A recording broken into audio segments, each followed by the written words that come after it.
계율과 함께하는 행복한 하루. 저는 투게더에서 여러분들과 함께 불교의 계율에 대해 이야기하는 법장입니다. 저희 투게더라는 이 방송 제목, 많은 분들이 조금 우리 영어 투게더랑 헷갈려 하시는 경우들이 많더라고요.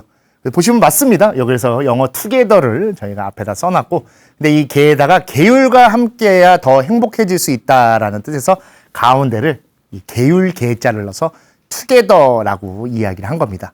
왜 하필 근데 왜 함께하는 거랑 계율이랑 무슨 관계인가라고 궁금해 하실 분들도 계실 텐데, 제가 방송 맨 처음 거의 1, 2화 때 설명드렸던 거다 보니 다시 한번 말씀드리면, 불교는 계, 정, 해라는 3학이 있습니다.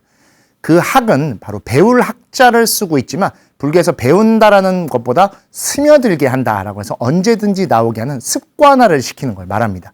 근데 그 첫 번째로 바로 계를 두고 있는 이유는, 무엇을 그냥 무의식 중에 무심결에 할 때도 피해를 주지 않고 또 상대방과 함께 하려는 마음으로 그것들을 제정해 놓은 것이 바로 계율이기 때문에, 불교에서 생활의 기반 또는 불교적으로 산다, 불교적 삶을 논할 때 이 계가 절대로 빠질 수 없는 것입니다.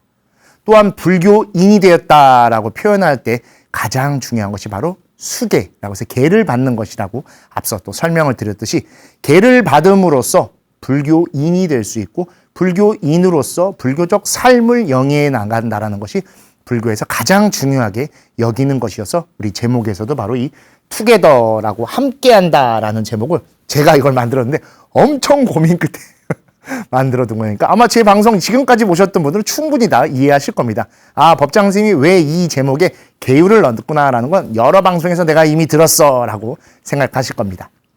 왜 이런 설명을 다시금 드리냐? 바로 우리 오늘 제목이 바로 화에서 화로라는 내용입니다. 앞에 화는 불화자, 뒤에 화는 화목할, 화합할 화자입니다. 즉 화를 내는 것에서 이제 화합해야 되는 그러한 것으로서 나아가야 된다라는 내용입니다. 왜 이런 주제를 정했냐? 우리 벌써 앞에 3월 달에 큰 화재가 있어서 이 불에 의해 한번 힘들었었고, 저희 앞에 방송에서도 이 산불에 대해, 화마에 대해 한번 다뤄드렸었죠. 또 이 화는 화를 내는 것입니다. 우리나라가 작년 연말부터 24년 연말부터 또 4월까지 쭉 굉장히 분열되고 서로에게 화를 내는 그러한 시기를 겪어왔었습니다. 즉 그러한 모든 화, 불이나 우리의 마음의 화를 다 포함해서 이제 그런 것들을 내려두고 또는 없애고 또는 피해서 화합으로 나아가야 할 때이다라는 내용을 담기 위해 여러분들에게 오늘 화에서 화로라는 주제로 이야기 드리려고 합니다. 불교를 신앙한다, 불교를 수행한다 또는 불교를 배운다 할 때 가장 궁극적인 목적은 단 하나입니다. 바로 깨달음이죠. 저는 지금 우리 행자님들이라고 해서 갓 출가한 분들께 강의를 가기도 하고, 또 우리 삼위 식차만한 스님들을 구족계를 드릴 때도 또 참석을 하고 있는데, 많은 분들이 이제 출가 목적을 물어보면 왜 출가하셨습니까? 라고 하면 깨닫기 위해 출가했습니다 라고 아주 씩씩하게 대답을 하십니다. 그러면 꼭 저는 그 뒤에 하나를 더 묻습니다. 그럼 깨달으신 뒤에는 무엇을 하실 겁니까? 너무 깨달음만 생각하다 보니 깨달은 이유를 놓치는 경우들이 굉장히 많습니다. 깨달았어도 지금을 살 것이며 깨달았어도 오늘을 살아가야 됩니다. 즉 깨달음이라고 하는 것은 삶과 오늘 하루와 떼어져 있는 것이 아니라 함께하는 것입니다. 그러다 보니까 여러 선사님들 또는 부처님의 가르침도 그렇고 여러 조사님들의 법에 항상 지금 이 순간에 집중해야 하는 것들을 말씀하시는 거고, 현재 대한불교 조계종에서도 총무원장 스님의 가르침을 받들어 우리 선명상이라는 것을 말씀드리고 있는데, 선명상의 가장 중요한 내용도 바로 지금 이 순간, 우리 영어로 here and now라고 하죠. 저는 근데 그 표현보다도 우리 해인사에 있었던 현금생사 즉시, 제가 여러 차례 말씀드렸죠.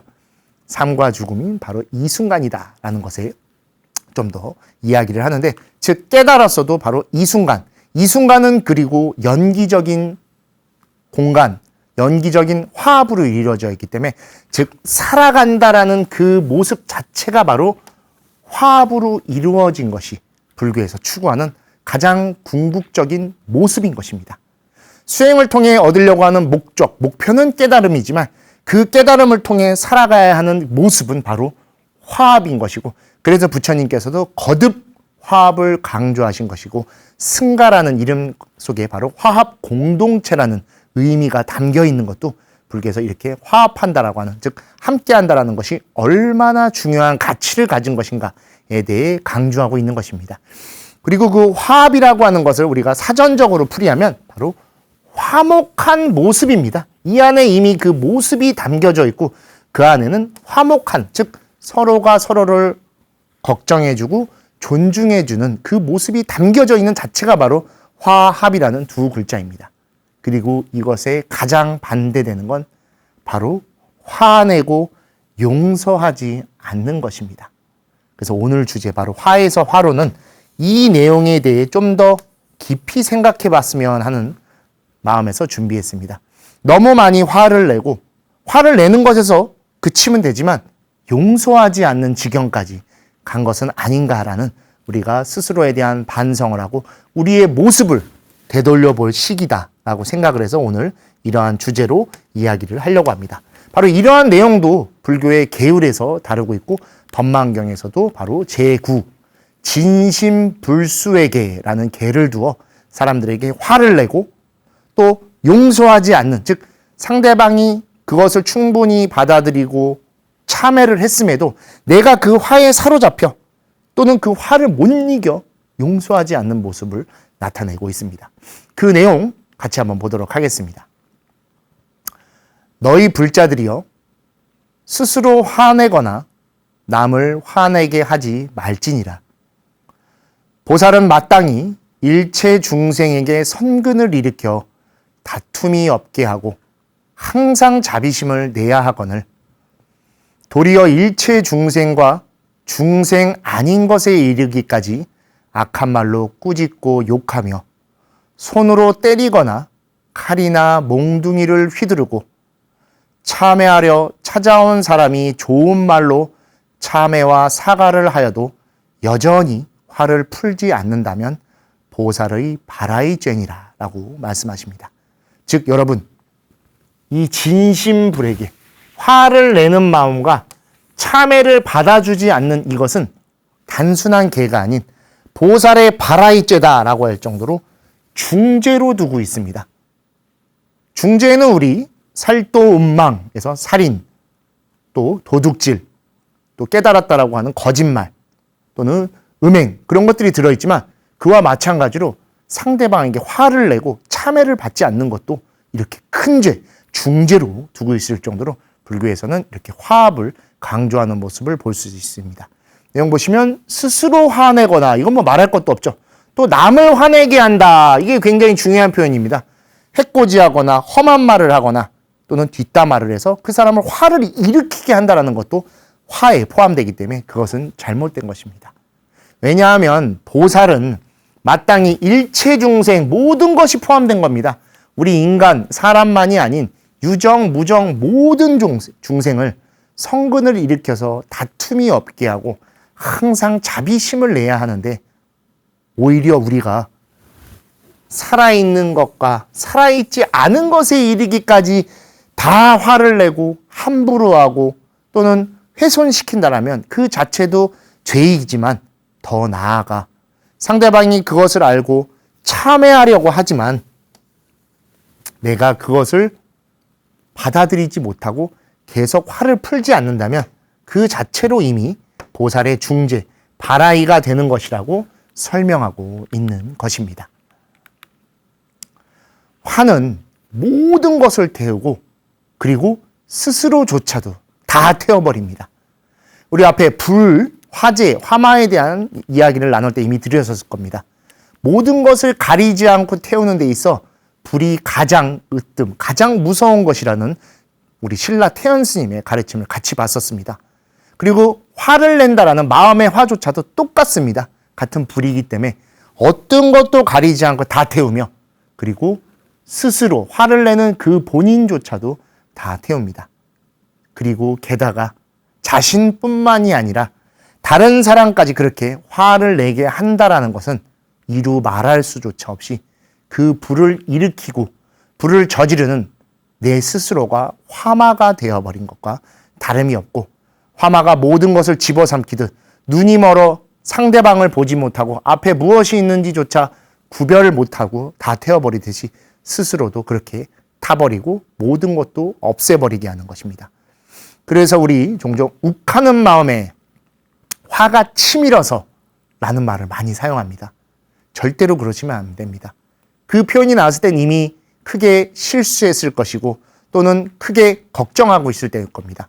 대부분 화가 나서 싸운 뒤에 왜 그랬어? 그럴 필요가 없었잖아 라고 했을 때 나도 정말 그러고 싶지 않았는데 어쩌다 보니 욱하는 마음에 화가 치밀어서 그랬어. 그렇게 다 태워버린 것입니다. 우리는 조금 더 그것들을 바로 멈춰서 떨어져서 관찰하고 사유할 수 있는 그 힘을 기르는 수행자이고, 그것을 위해서 바로 불교를 배우고 불교를 수행하며 오늘도 절에서 절과 기도들을 하셨던 것입니다.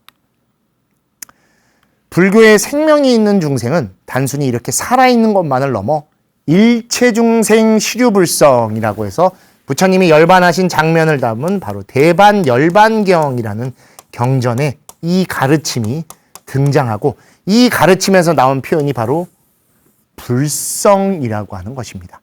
그래서 모든 것에는 다 불성이 있게끔 된 것입니다. 그리고 이 불성이라는 단어는 굉장히 중요한 표현이 담겨 있습니다. 여러분이 불성을 가지고 계시기에 그 불성을 가진 존재가 바라보는 모든 것에 불성이 있는 것입니다. 즉 부처의 눈으로 바라보면 모든 것이 다 부처인 것과 같은 것이죠. 우리 특히 조주스님의 개에게도 불성이 있느냐에 대해서 여러 가지 갑론을박이 있는 것들로 알고 있습니다. 하지만 화엄의 가르침, 열반에서 말하는 것, 그리고 능가경, 우리 또 대승기신론 등에서 말하는 불성이라고 하는 가치관은 바로 불성이 있는 그 존재가 바라보는 모든 것들은 다 깨달을 수 있는 존재이며, 그 깨달을 수 있기 때문에 모든 것이 깨달음의 연기로 가득 차 있는 상태가 될 수 있는 것입니다. 그래서 불교에서는 모든 유정, 무정들이 바로 살아있는 존재, 생명이 있는 존재다라고 이야기를 하는 겁니다. 살아있다라고 하는 것이 단순히 숨을 쉬고 또는 숨 쉬면서 살아가고 있다라는 표현을 넘어선 겁니다. 불교는 함께 공존하고 함께 있기 때문에 다 살아있는 존재입니다.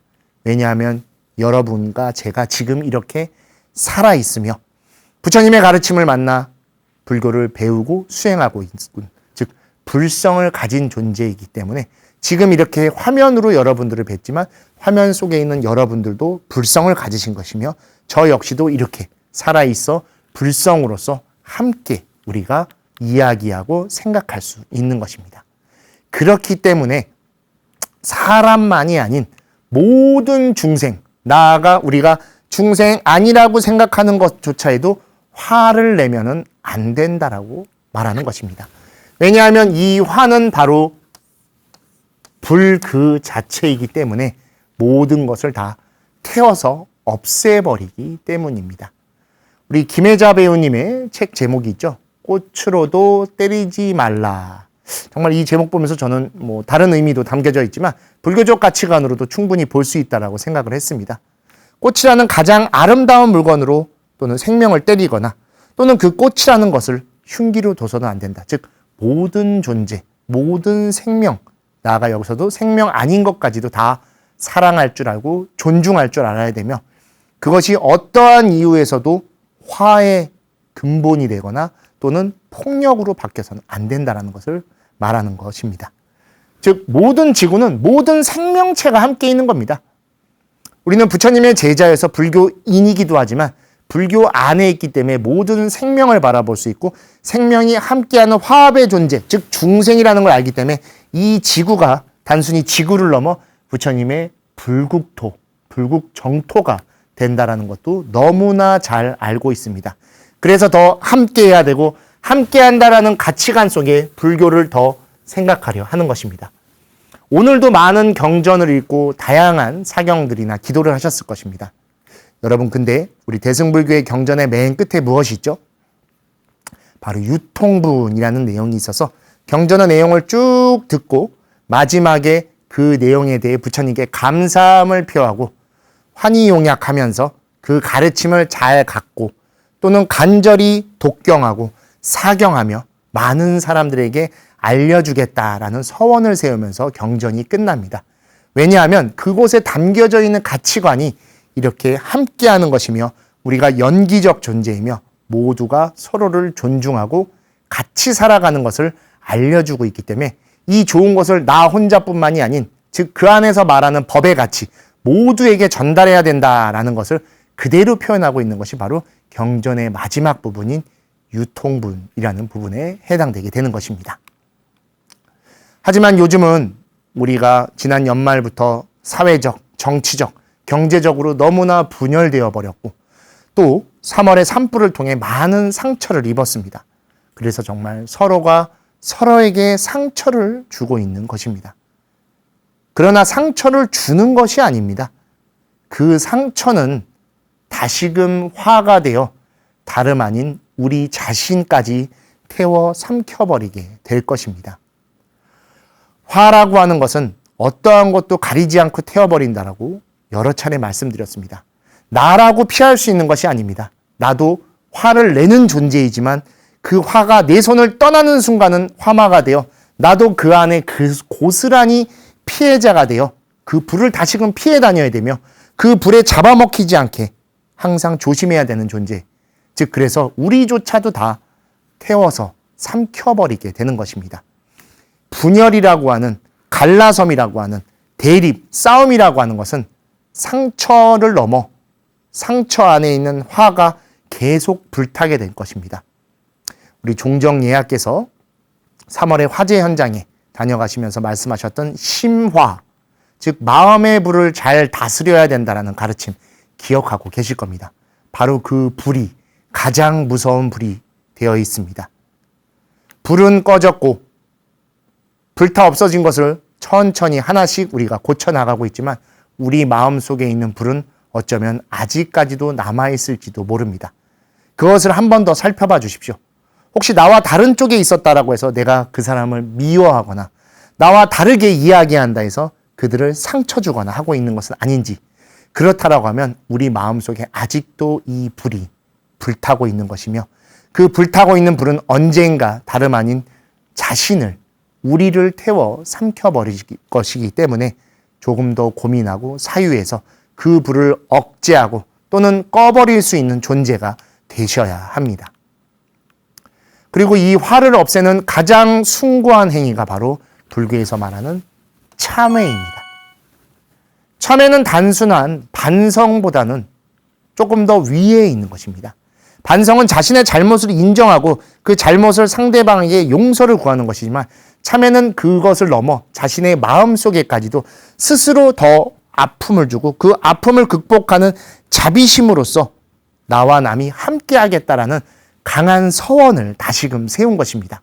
그래서 우리 기도에서도 참회 진언이 항상 나오고 또 수계를 받을 때도 꼭 참회 진언을 하는 이유는 그 참회심을 통해 내가 그 전에 있었던 화나 또는 용서, 반성을 넘어 그것을 극복하고 자비심으로 이끌어 나가겠습니다라는 더 큰 서원을 세우는 것이죠.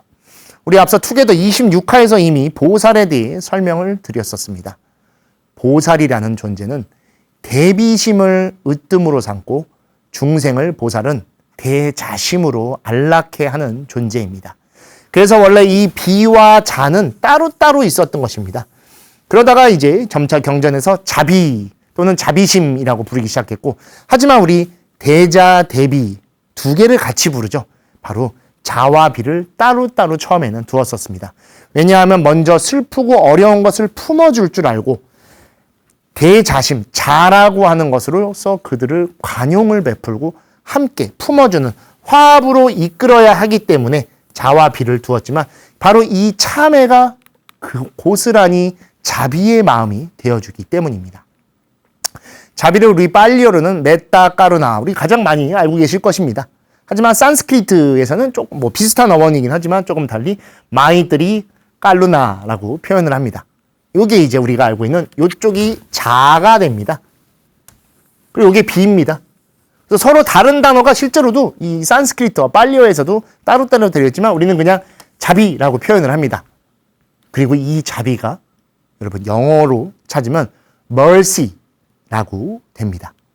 mercy에는 굉장히 다양한 의미가 담겨져 있지만 일반적으로 불교에 이 자비를 영어로 해석할 때 mercy를 많이 쓰는데 이 mercy는 현대적으로 다시 해석하면 용서라고 사전적 정의가 나옵니다. 즉 지금 어쩌면 우리는 이 자비심을 통해 용서를 해주고 또는 용서를 구해야 되는 시점은 아닌가라는 생각을 한번 해보게 됐습니다. 자비라고 하는 보살의 큰 마음, 큰 행동을 하는 것도 중요하지만 그 첫 번째 움직임, 첫 한 걸음을 용서로 두어 주셨으면 좋겠습니다. 상대가 다르다라는 그 다름의 가치를 인정해 주셨으면 좋겠습니다.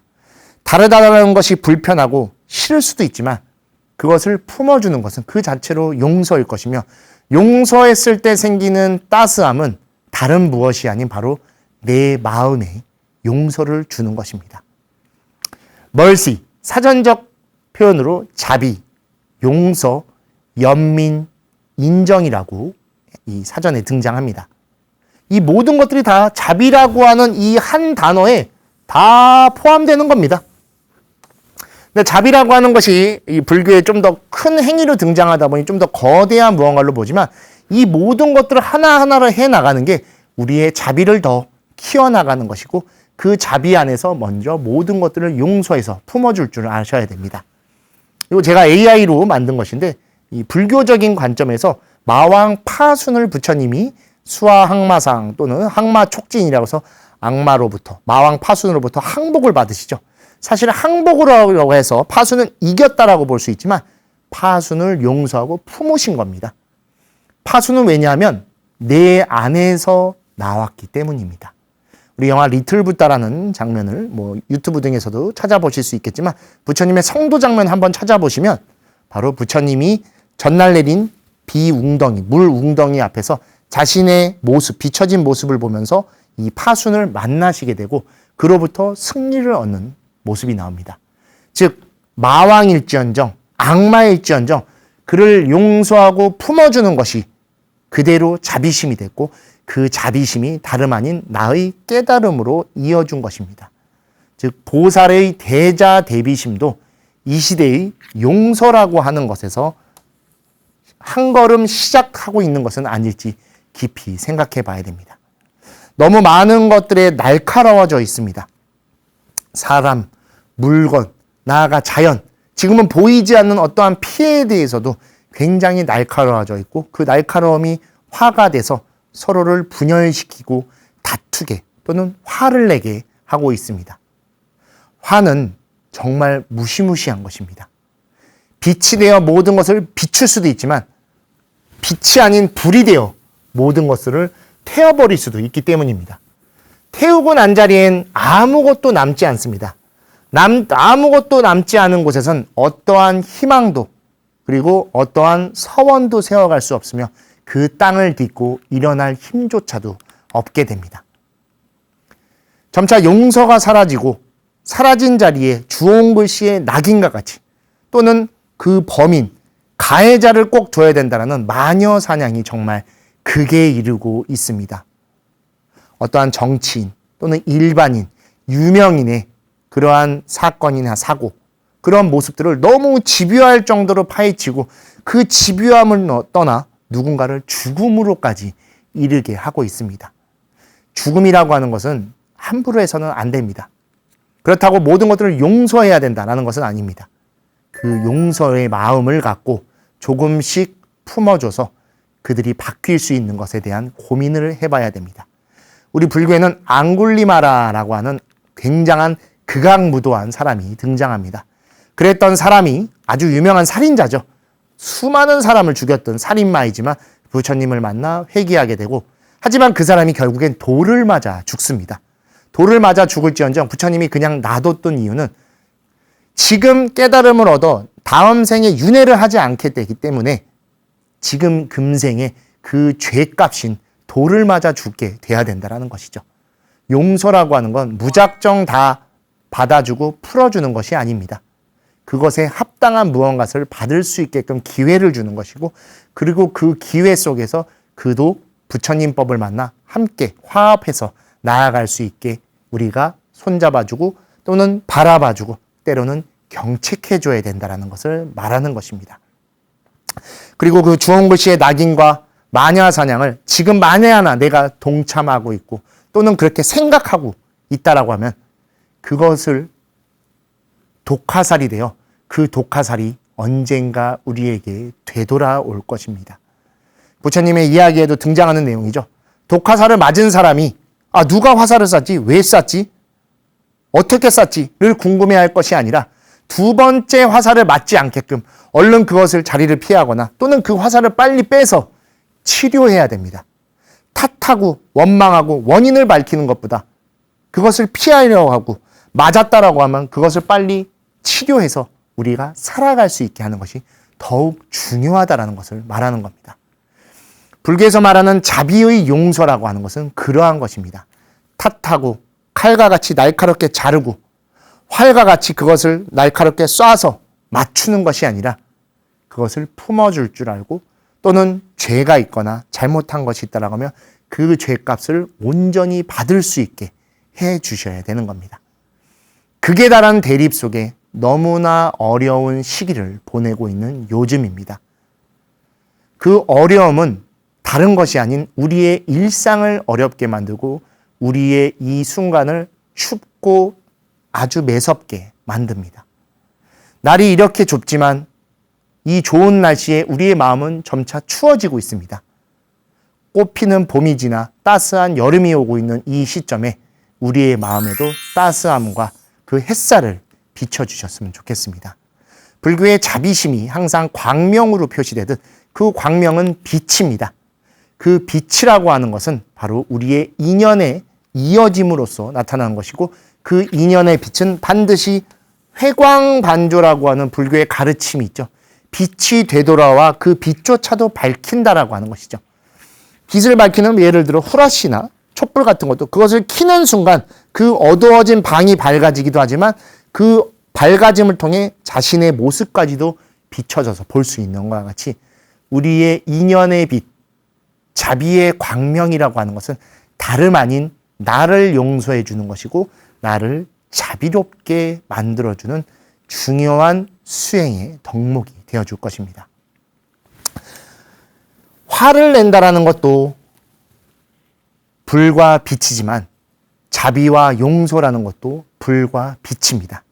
같은 불과 빛이지만 어떤 것은 모든 것들을 태워버리고 앞을 볼 수 없게 그 눈을 가려버리지만 자비와 용서는 그 불이 뜨거움이 아닌 따스함이 되어 그들을 품어주고 얼어붙은 마음을 녹여줄 것이며 광명의 빛이 되어 보이지 않았던 앞날, 지금 이 순간에 길을 비춰주어 회광반주와 같이 자신도 그 안에서 한 걸음 나아갈 수 있고 그 걸음걸음을 함께 이끌어 나가는 길잡이, 나침반이 되어주는 것입니다.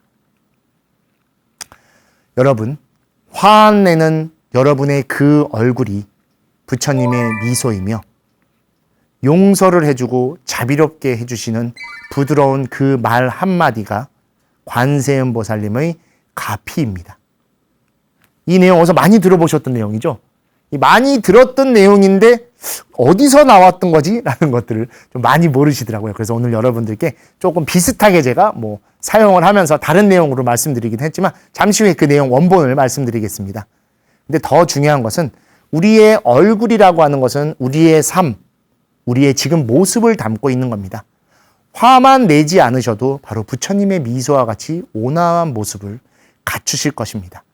그리고 우리는 행복해지고 싶고 멋있고 잘 살고 싶어 합니다. 그 모습을 나타내는 가장 빠른 것은 우리의 말입니다. 아무리 멋있게 입고 잘 빼입었다 할지언정 입이 거칠고 함부로 말한다라고 하면 누구도 좋게 보지 않을 것입니다. 그렇기 때문에 상대방을 배려할 줄 알고 조금 존중해서 말할 수 있는 부드러운 그 한마디야말로 타인에게 자비를 베풀고 그들과 함께 화합하는 바로 관세음보살님의 가피이며 공덕일 것입니다.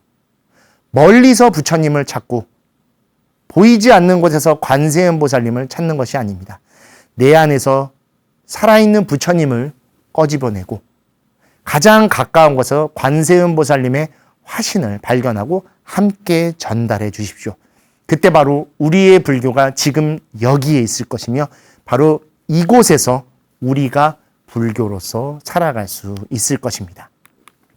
지금 말씀드린 이 내용은 바로 송고승전이라는 곳에 보면 균제동자라는 분이 나옵니다. 이분이 누구냐면 바로 문수보살의 화신입니다. 그래서 우리가 문수보살의 개송이다라고 많이 알고 있는 내용인데 바로 균제동자 개송이라고 해서 그 전체 내용 좀 말씀드리면 화 안내는 그 얼굴이 참다운 공양이요. 부드러운 말 한마디 미묘한 향기로다. 아름다운 마음이 바로 진귀한 보배요. 때묻지 않은 성품은 불변의 진리일세라는 가르침입니다. 문수보살의 화신이라고 했습니다. 문수보살은 바로 지혜제일이죠. 불교에서 말하는 지혜라는 것은 연기에 가장 밝은 것이며 우리의 어떤 것에도 집착하지 않은 공의 가르침을 투철하게 아는 것입니다. 그렇기 때문에 다른 어떠한 것에서 막연히 존재하는 또는 보이지 않는 잡을 수 없고 가질 수 없는 깨달음이나 가치관을 추구하는 것이 아닌 바로 가장 가까운 곳에서 법을 찾고 부처님을 만나며 보살로서 살아갈 수 있는 것을 알려주시는 것이 바로 이 내용입니다. 그래서 가장 뛰어난 공양이라고 하는 것은 제가 앞에 사찰음식편에서도 말씀드렸듯이 공양은 받쳐주는 것이며 함께 나누는다는 뜻이 담겨져 있는 불교 용어입니다. 즉 나의 화 안내는 그 얼굴이 참다운 공양, 즉 남을 배려함에 있어서 이 화 안내는 얼굴보다 뛰어난 것, 즉 최상의 공양이라는 것은 없다라는 것입니다. 그리고 그 얼굴 속에서 나오는 부드러운 말 한마디야말로 가장 미묘한 향기, 즉 법향이라고 하죠. 향기는 보이지 않습니다. 하지만 곧바로 알 수 있죠. 좋은 것은 향기이지만 나쁜 것은 냄새가 됩니다. 그 냄새가 더 심하면 악취라고 부르죠. 누구도 냄새가 나고 악취를 풍기고 싶어 하지 않습니다. 즉 법의 향이라는 것은 표현할 수 없는 미묘한 것이지만 반드시 존재하는 것이며 전달되는 것입니다. 공양과 마찬가지로 계속 전달되는 이야기를 하죠.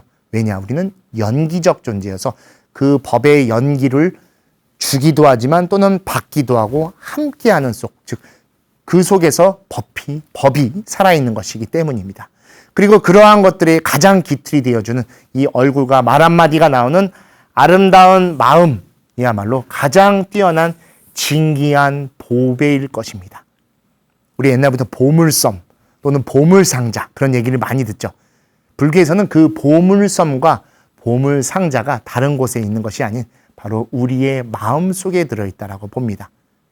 그래서 이 마음이라는 것에 불성이라는 것을 두는 것이고 그 불성을 바라보고 불성을 끄집어내기 위한 수행, 가르침을 닦는 것이야말로 가장 뛰어난 보배를 찾는 행위이고 그 불성이 바로 때묻지 않은 성품이기 때문에 오염되거나 더러워진 것이 아니기 때문에 그 자체로 불변, 바뀌지 않는 진리 그 자체이며 이 진리는 바로 부처님이 말씀하신 그 법에 담겨져 있는 것이고 우리는 지금도 여법, 즉 법답게 살기 위해 오늘 하루 여러 불교의 가르침을 배우며 지금같이 이렇게 또 투게더를 통해 불교의 계율을 함께 하시며 다양한 삶의 모습을 발전시켜 나가기 위해 하루하루 수행을 하고 있는 것입니다. 즉 수행한다라는 그 하나는 바로 자비심을 키우고 그 자비심으로 모든 것들을 포용할 수 있는 여러분의 거대한 모든 것을 담을 수 있는 바로를 만들고 계셔 주신 것입니다.